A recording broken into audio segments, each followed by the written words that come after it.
دې ته وایي افغاني برګر.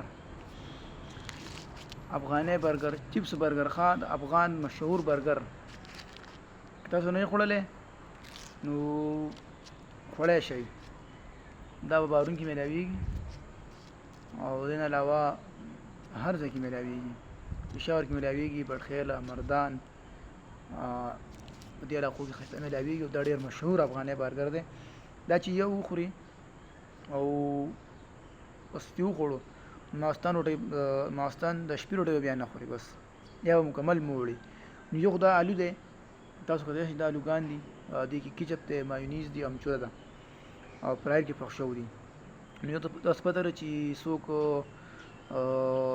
مایع نه شي خوړی، شپږ میاشتې پس، کال پس وس یې نه کېږي، نو هغه دې په مخ آلوګان خوري. او آلوګان ډېر طاقتور څیز دی، انتهایي طاقتور دی او پیسې هم ډېرې سیوا دي. نو زه بسم الله کوم او شروع کوم. بسم الله.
نن ورسره سور سټینګ او چای نشته، مزه نه کوي.